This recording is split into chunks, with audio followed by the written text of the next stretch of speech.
Mbera, Mbera. Mbera, my warrior fighter. Mbera, my victorious.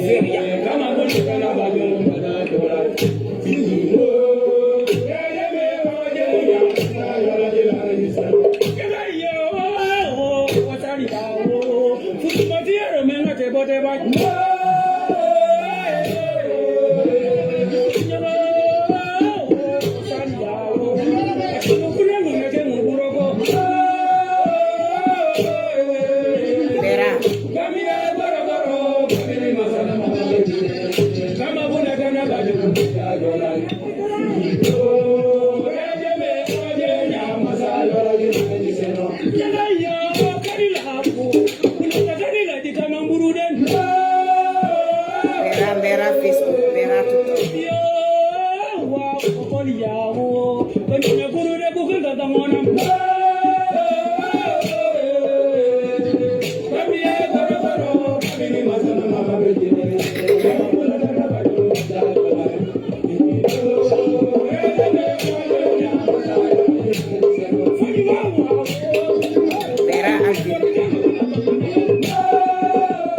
Mbera, my bravo, Mbera, my victorious.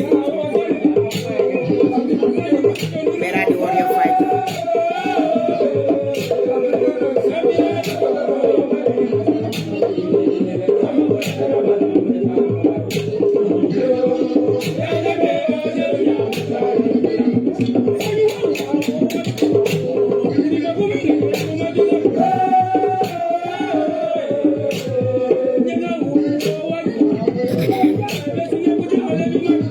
Mbera Okonjoba, Mbera Yvonne.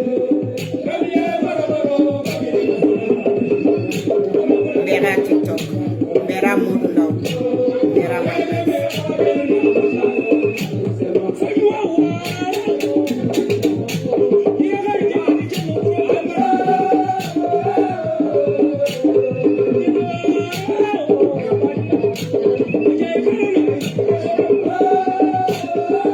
Mbera, my victorious king. Mbera, my warrior fighter. Mbera, my born victorious. Mbera, the original.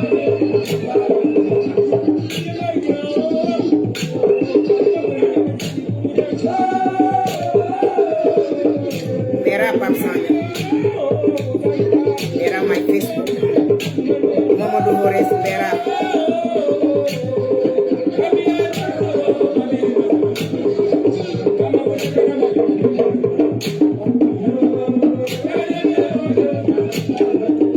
Mbera, my Facebook followers. Mbera, my TikTok followers. Mbera, my warrior fighter. Mbera, my victorious king.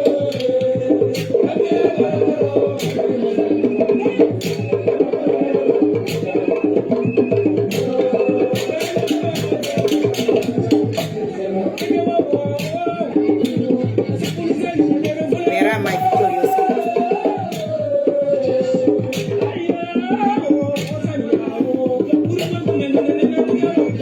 Mbera, our Saint Kitchen. Mbera, my victorious king. Mbera, my warrior fighter.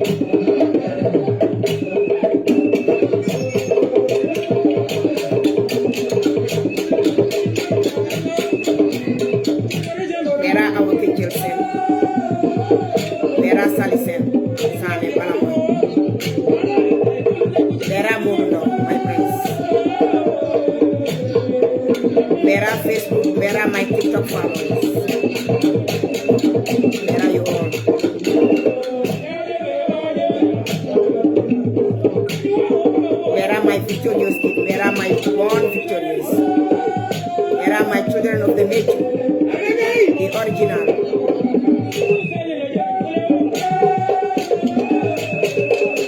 Jacqueline Bisso Mbera. Abdou Djiba Mbera.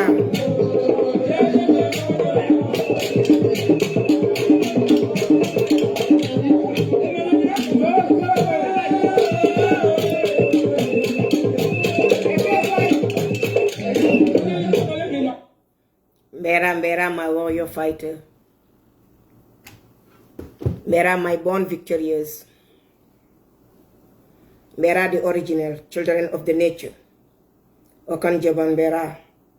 Mbera, my TikTok warriors. Mbera, my TikTok children of the nature. Mbera, my victorious kid. Mbera, my warrior fighter on Facebook. As we all see, for the message for the Senegalese youth, as usual, focus and just maintain and follow the lead of the chosen one, Ousmane Ajouma Sonko. Follow the shadow and the shade of the only chosen one, Ousmane Ajouma Sonko. Anyway he guides you, my youth, follow, because he's the chosen one. He's the lead of all this peaceful, victorious crowd for the liberation. Do not make any mistake. My message I'm addressing and remind again to the World Peace Committee, to the United Nations, the United States of America, all the way to Russia, France, Germany, Russia, America, Italy. I'm going to repeat it again. I am the original daughter, granddaughter of a rebel founder from Kazadi Mansa Sidi Badji. Everybody know about him. As I was standing so long to fight to combine peace and development peacefully, the children of my Greenland, my country called Casamance, have been tortured and stigmatized from a dictator, a putschist, terrorist, Macky Sall. And we're on the edge of it. Enough is enough. Like I say, there's no child in this nature deserves to die for a selfish interest of our leaders. We all know wrong is wrong. And we all stand for peace, as usual, in unity. As we get tired of it, to combine peace, we only want two things and two questions. That's what we ask. We as a mother from the south, a country called Casamance, we decide to stand up and protect our nation, meaning Senegal, Casamance. If the stand of our son, Ousmane Ajouma Sonko, be asking to lead Senegal as he has a right to it, and he's the title of it, cause the death, the bloodshed, the killing of all my children of the nation, we demand independence. So Ousmane Ajouma Sonko, the chosen one, can go back to lead his own country called Casamance. And the Senegalese people, they will lead their own country called Senegal. If that's what can bring peace, to save my nation and my children to live peacefully, I stand for and I demand for that. We all want peace, and peace can come out with so many different ways. If that's the solution, let's move forward to it. Independence. You know, that law, the putschist Macky Sall got jeopardized, is written by your constitution, United States, France, Italy, Germany, Europe, name it. That rule of law being jeopardized by one of the putschists called Macky Sall in Senegal. And we all understand there's no law, nobody have right to jeopardize the law, and we fully respectfully. I totally agree on it. So when Macky Sall jeopardized the law writing by you, you know what to do. My children have stand, fight for peace, peacefully, respectfully, demand for their right. They have been terrorized for 4 years. Dead body everywhere. Macky Sall brought his terrorist group terrorize the innocent people who done nothing to him by jeopardizing the law you have right for every president to follow. Well, my children say, it doesn't matter. Keep on fighting and keep on moving forward. That law Macky Sall jeopardized is not written by them. But the writer gonna take care of it when time comes. So now time has come for United States, Germany, Switzerland, Russia, Italy, Spain to stand up because their law have violated by someone who's not right. He used that law you write as a propaganda, as an umbrella to torture my kid. And you know what to do about it. When Macky Sall jeopardized the law, you have power over him to go take him out to protect my kid. What are we waiting? Because we all call for peace, humanity, unity. As a Crown of Peace ambassador, I demand that bloodshed in Senegal for no reason must stop. And you know how to stop it. Because you write that law. And we all respect it. My children have respect that law. Even though their blood have been shed because the respect of the law. And the one who doing it, that's the one who disrespect your law you have right. What are you waiting to take him down to save my kid? I, as a mother, as a Crown of Peace ambassador, I say, if that law you have right for everyone to follow, and one of them not following, and then you cannot take action fast, highly, to save my people. The solution is, because the stigmatization and the killing of my children, of my country called Casamance is too much. To stop that bloodshed, I demand you go back and that law. You write the paper and sign. Let us divide it. Casamance go on its own. Senegal must remain on their own. Because yesterday, you hear that preachers have shit again on his own stinky mouth. And we're not fascinated about what he's saying because I don't watch it. I saw the video of my two children, powerfully, the original, Prince Pape Alé Niang and Dame Mbodji, when they was breaking down the negative, unhuman speech he give all time. Because I hate him as much, I don't even want to watch him. Because it's abomination to us as the original children of the forest, nature. You hear him shit again, insulting again the constitution you write, your law. So what else are you want him to say? I believe in that. There's a plan you have. Yes, that plan is great. Because as we respecting the law you're writing, it's great. The 2nd of March, his term is done. Yes. And I know with respect of the law you write, that's the day you're waiting. Thank you to that. Well appreciated. Your standard. However, we want you to protect my youth because they're going to be coming out and protest and march, demanding their right.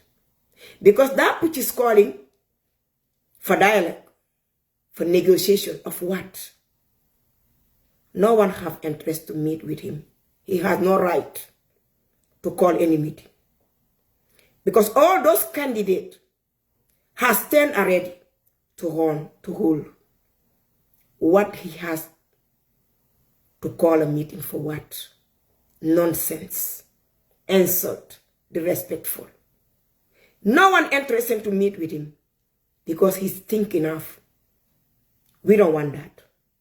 And you don't want that either. Because as you standing by Senegal's side, you know, my youth are right. So your move of protection of survival, I need more. I need more for the safety, the protection of my children of Senegal. Macky Sall have bought a lot of terrorists and put them on the uniform, mixing them up with our uniform. Still up to now, people being kidnapped and killed. Who is doing that? Why can't you put a stop to it? Those uniformers, they have their master on top of them. You can call on it. They must stop and obey what they have swear of. Even the judge, they have a master too. You should call them. They must respect what is written on the paper for centuries, generation after generation. They're not entitled to jeopardize the law. You write it. And you entitled to stop that. So what are we waiting for? It's time for you to take action. As Senegal's country is a country that everyone loves so much. The potential, the benefit of everyone. And we all do so. So it doesn't take much because we're not on the war. It's only one person who caused in that barbaries. Macky Sall. Only one person. After saving his term and it's done, he created chaos. You all know my population have totally right. So what are we waiting for to save Senegal? Are we going to sit and watch the benefit we have for all of us? Two people destroyed after working so hard to get to this point. They were right now. I don't think so. So therefore, my children don't deserve to suffer and die. I'm addressing the United States, United Nations, World Peace Committee, Germany, France, Swiss, Russia, England, those who write that law. Everyone has responsibility to it. This law, Macky Sall jeopardized, the respecting you. You all end this with this fight to maintain the peace. When a law is jeopardized, there's no more law. The street law gonna take action. And when the street law take action, no one will benefit. We all gonna end up to lose. And it's not gonna be looking good. So I demand action must take. The sooner the better to save my people.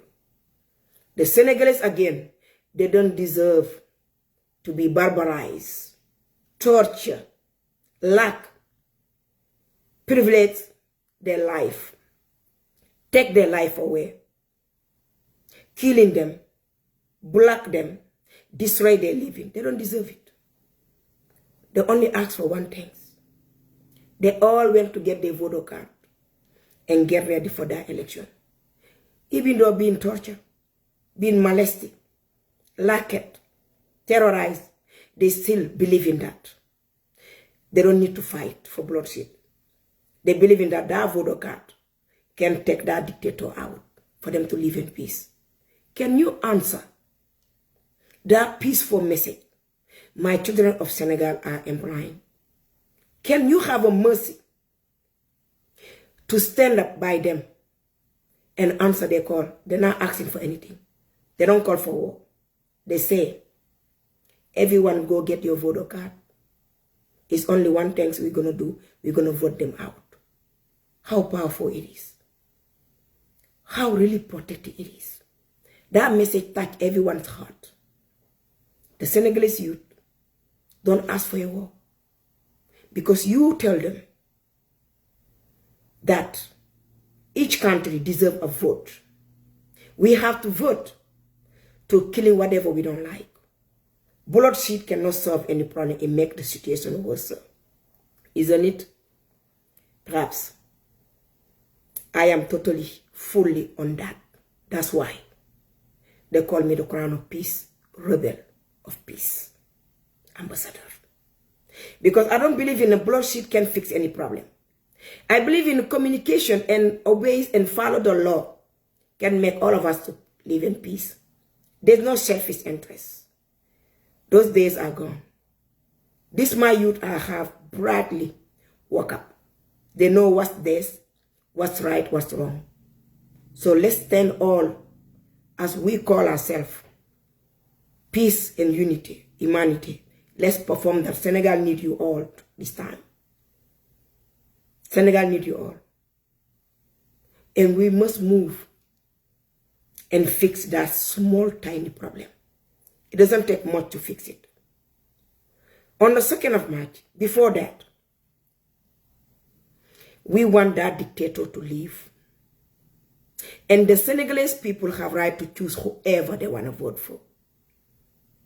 And we all know they already chosen their leader. Let's respect and support and stand up by the Senegalese people to liberate their country peacefully.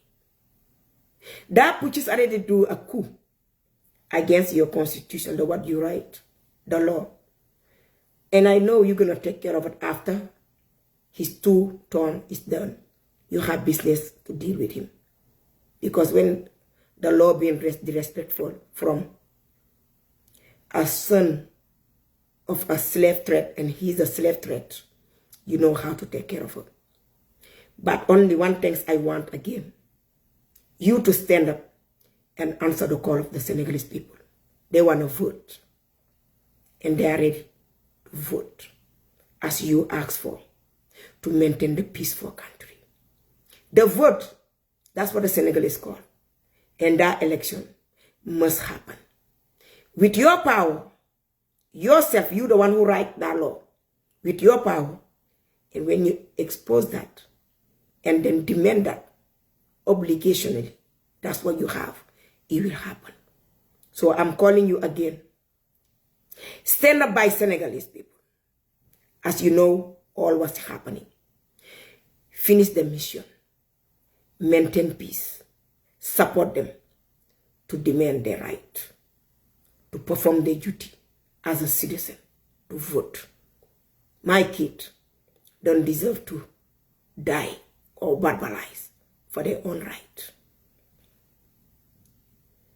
Mbera ma ñëw di wax ci wolof ngeen dégg lu ma wax du ma répéter lépp lu ma adressé ko international yi kooku maa ñoom la mais lu may ñu wax fii ci yéen sénégalais yi lay adressé sama njaboot gi. Well, Ousmane Ajumaaw Sonko, the chosen one, ma bëgg yéen sama njaboot bi ngeen focus because moom moo yor the lightning yor juróom-ñaari étoile yi nekkul ci kenn fu mu leen joxoñ ak lu mu leen guide ngeen topp ko bu leen déglu fenn parce que ki yor volant bi yor moteur gi yor bopp bi ak tànk ba xol bi moo leen gën a xam lu muy def. Yàgg naa leen ne kenn teglu kenn loxo Ousmane Ajumaaw Sonko fépp fu mu jublu de dafa am a newborn spirit te ma wax leen fii ma ne leen yéen mi seen bopp mi ka moom yéen mi nga xamante ne atemit moo leen ko jox ngeen ànd dem pour libérer ak lu mu mënta doon yéen pare leen toog because ka ngeen xamoon démb ak kii di ñëw ci yéen encore du benn parce que ci mission ngeen nekk te da ngeen am seen dëkk pare gagné. Ajumaaw Sonko sama njaboot bi yéen soxloo taal leen ay réunion daje sa ngeen dul am soxloo leen ko dialogue du seen du yéen soxloo leen ko ka dialogue gewutoon bañ ka ne demal reyal mu topp boppam di rey ka wootewu réunion balaa muy ndugg ci ñoo togg pare yekk mu xaje mu leen woo ñoo leen ñi réunion kooku saaka la dangeen a soxla kii am kooku du dara léegi ci Sénégal comme ko toog na foofu ba mu néew mi gën a xam ñu dugal ko poudre bébé bu weex taal mu toog di wax démb confusion weesul foofu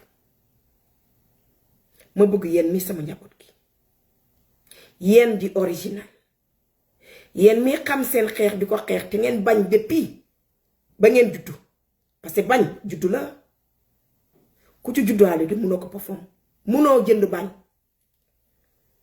ci DNA la ku ko judduwaale munoo ko perform munoo ko appliquer soo koy def sax da ngay foo at the end of the day di nga génn sa closet nga wane yaay kan bañ ci suñu maam yi la njëkkee ci suñu ancêtres yi te ñoom ñëpp dañ ko implant ça dépend ci gone gu ko am injection boobu nga faaloot wit soo yéen di original soxla leen benn réunion soxla leen dialogue focus leen fu ngeen nekk te ngeen téye fu ngeen nekk ka waxtaanu toon ba muy rey di terrorize ba muy dem di indi ay terroriste ñëw teg ko ci dëkk bi ñu lay tiire si njaboot gi ka waxtaan toon ba muy plan di indi ay geng sa ay tëg di rey kooku mënul jóg tey ba mu reyee naan deret ba degg ba deret bi nekk sangookaayam deret gi nekk ay ngeginaam ay lalom kooku du ñëw tey ne kaa la ñuy waxtaan lan la war a waxti lu mu waxutoon amul droit sa daje ma bëgg ngeen concentré bu baax a baax a baax Bassirou Diomaye Faye mooy candidat Pastef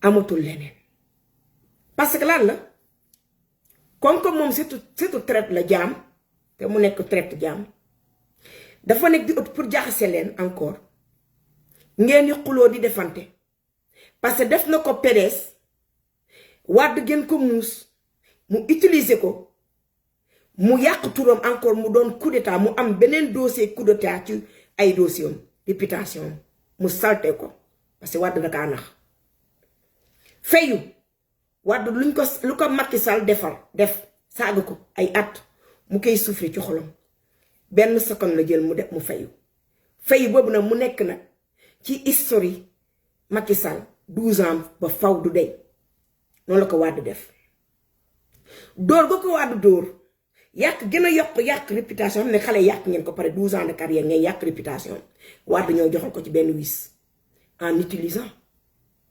doomam ku ndel te doomam gi lay waxul ngaaw yëngatuwul defu dara dañ ko utiliser comme bouc émissaire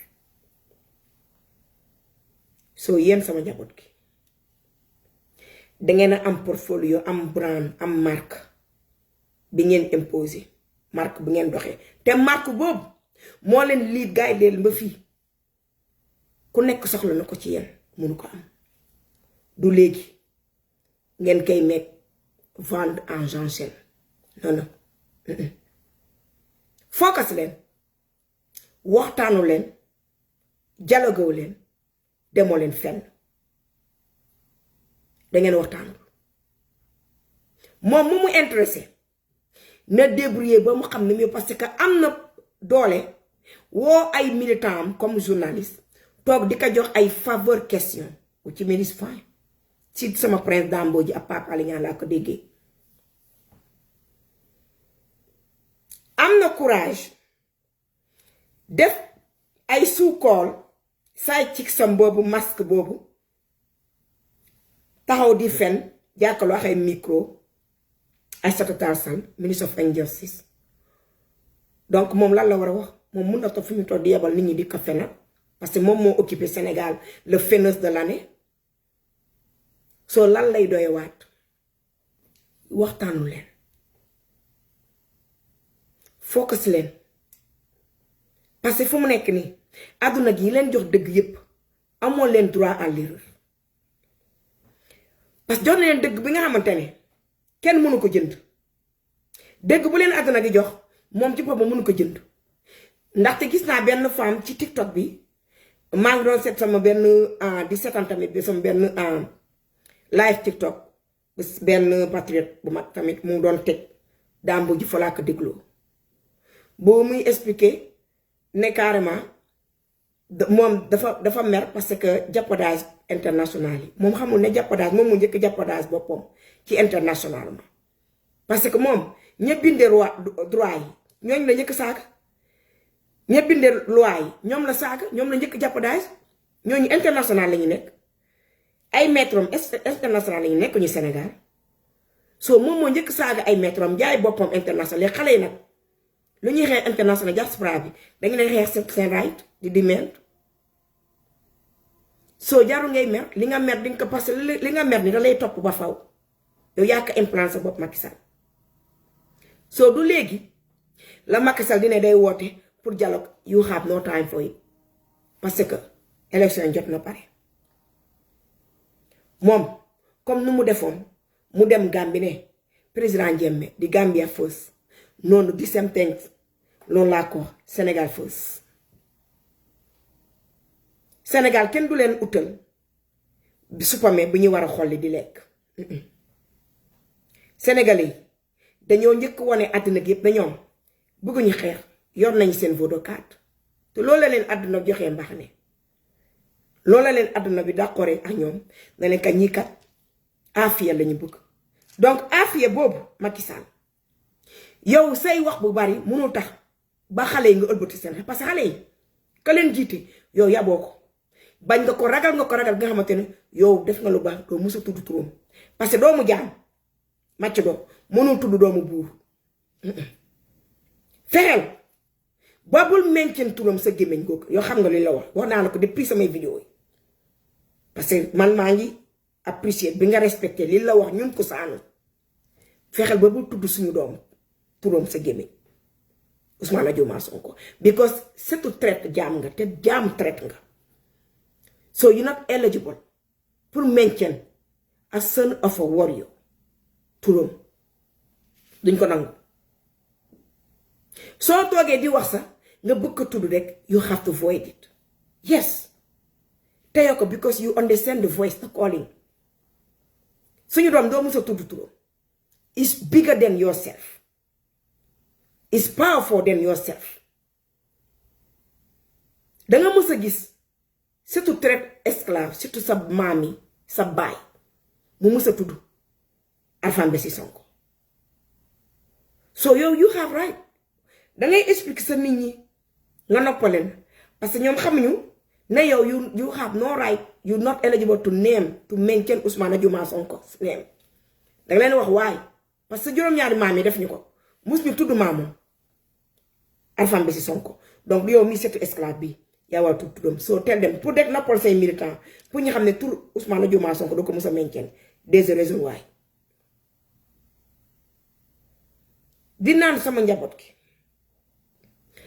ba ngeen àndee together ngeen xeex on one cause mu noble practically mu amees ñépp fi ngeen toll nii amoo leen jot kii nekk ci kanam ak kii nekk ci ginnaaw non yéen ñépp nekkoo leen ci kanam te nekkoo leen ci ginnaaw yéen ñépp dangeen a ànd and as one ngeen di dem ku yor nag juróom-ñaari étoile ci loxoom mooy Ousmane Diomaye Sonko so yéen ñépp ci benn baat bi ngeen wuyoo so there's no need kana nekk ci kanam ku nekk ci digg ku nekk ci ginnaaw yéen ñépp ay njiit ngeen bi ngeen décidé ngeen jóg taxaw naan Sénégal first fa ngeen doone yéen ñépp ay njiit there's no competition no yéen ñépp ci benn baat bi the interest of the country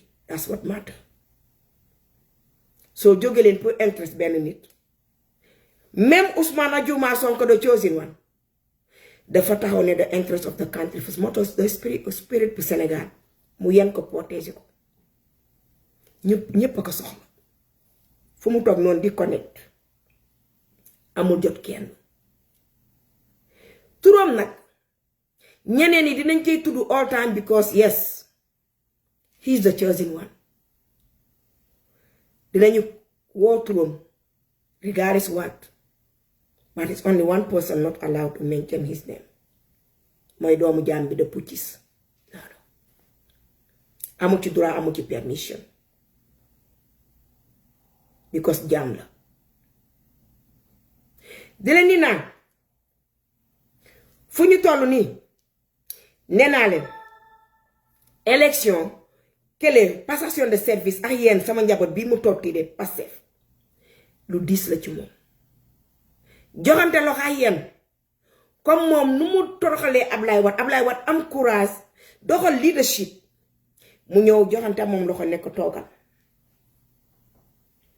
amul courage boobu courage bii mu bëgg am doomu buur kese moo koy am parce que doomu buur même bu tooñee sax du rëy pour ñëw taxaw ne baal ma parce que buur la waaye doomu jaam su tooñee ba xam ne yàq na def na day métti ci moom mu ñëw taxaw ne baal ma am nga tax parce que déjà moom xam na jaam la dafa war di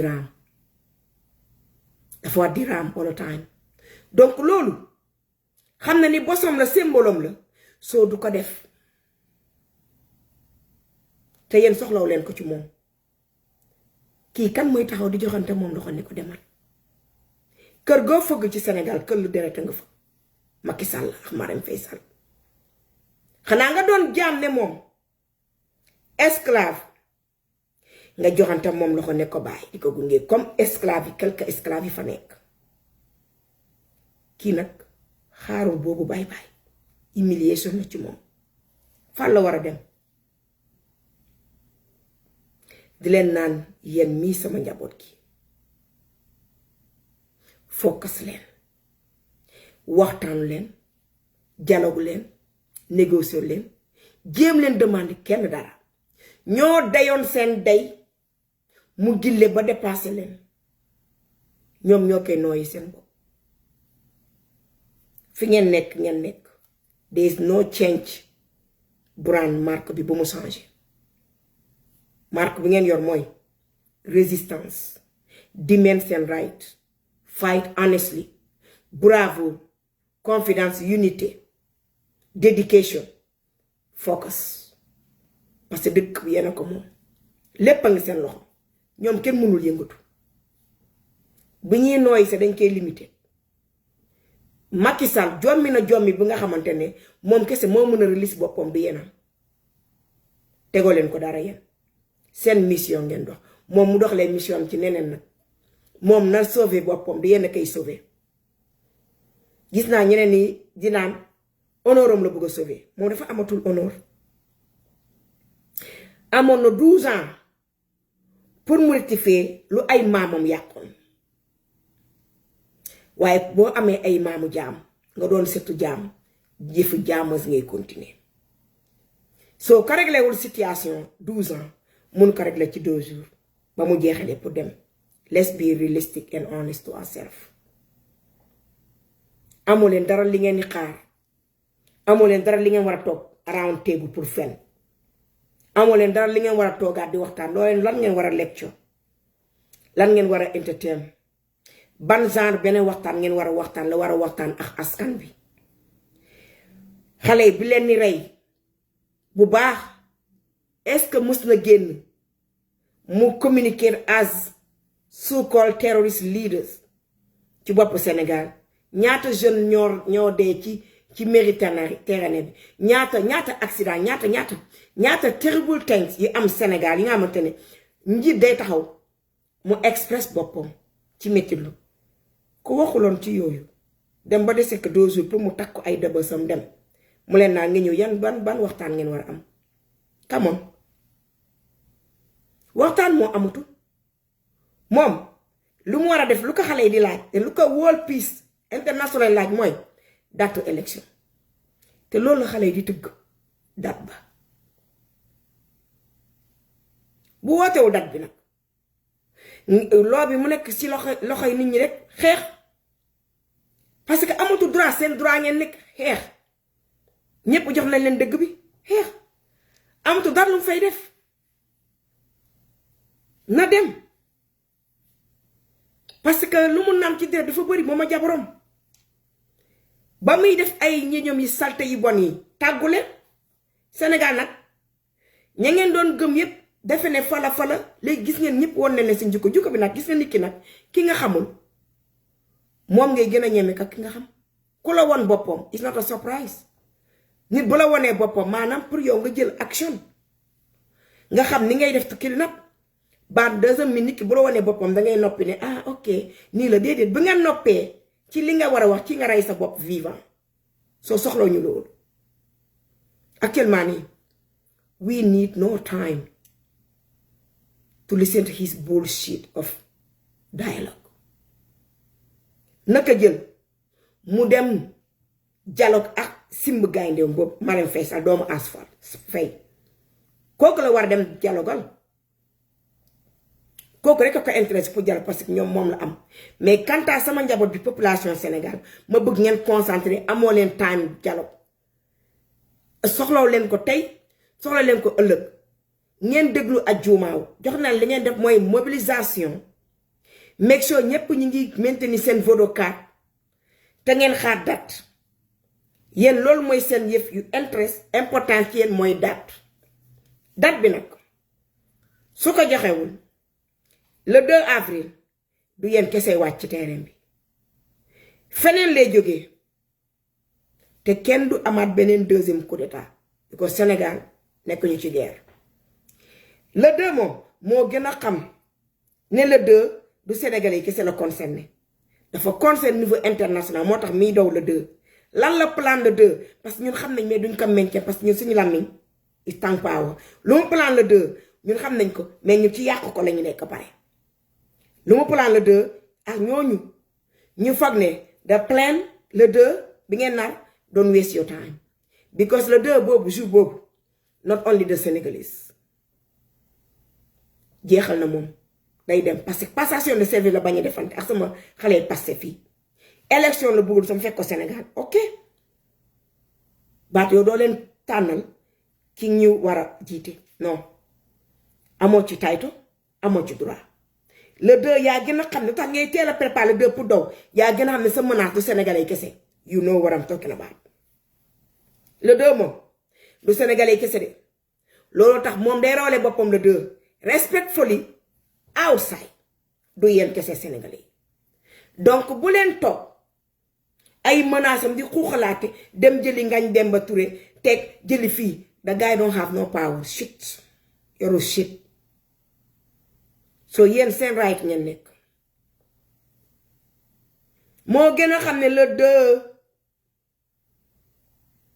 amul ragal na sax dog parce que moom ku ko dóor la ragal ku ko dugal kaso te moom ci kaso bi lay jëm obee jow kaso bi dafay dem because loxoom dafa fees dell ak deret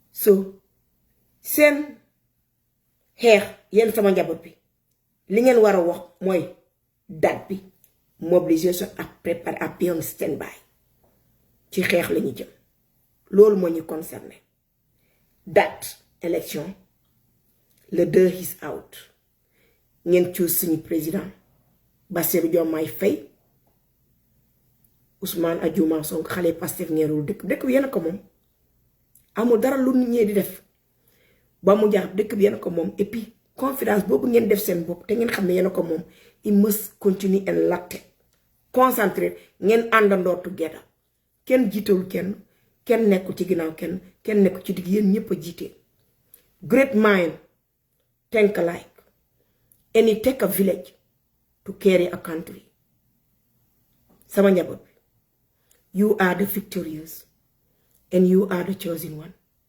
the marathon must continue peacefully Senegal first to the last man standing I seen Queen Crown of Peace ambassadeur la reine rebelle patriote de la paix ma ne leen anawa let's continue to move forward mbeeraa ma bëgg leen sama xol mbeeraa